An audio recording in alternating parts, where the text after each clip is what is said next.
नमस्कार दर्शक बंधु आपण देखुछन्ते ओडिशा खबर न्यूज। आज बड़ खबर नवरंगपुर जिला कसागुंडा ब्लॉक रु आसुछि।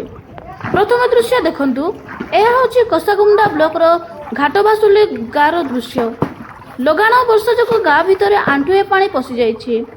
लोकंक माटी घर रोसई घर सब पानी रे बुड़ी रहिछि। छोट पिला महिला वृद्ध लोके बहुत कष्ट रे अछन्ति। गाँव रे चुली जळु नाही, पीवा पानी मिलु नाही। एही समय रे एक बड़ खबर आसुछि। कड़िंगा तहसीलदार निजे गाँ को जाई स्थिति अनुधान करिसंती।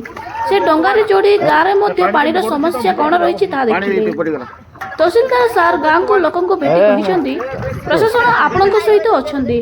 पानी निष्कासन एवं पीवा पानी व्यवस्था शीघ्र करा जिवो। गाँ लोके तहसीलदार को निज दुख जणाइछंती। से कहिसंती रिपोर्ट कलेक्टर को दिया जिवो। घाटबासुली गाँव रे तहसीलदार निजे डंगा रे चढ़ी गाँ लोकन को दुख शुणिथिले। नवरंगपुर जीवन भाई को रिपोर्ट ओडिशा खबर न्यूज।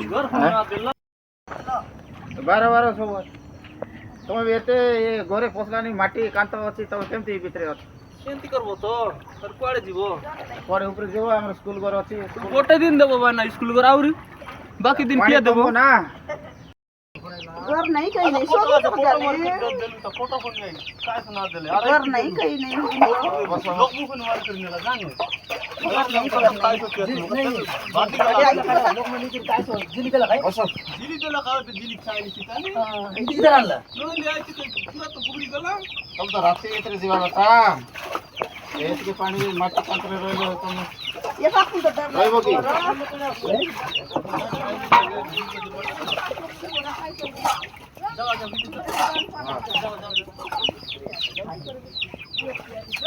तो पानी ए भीतर के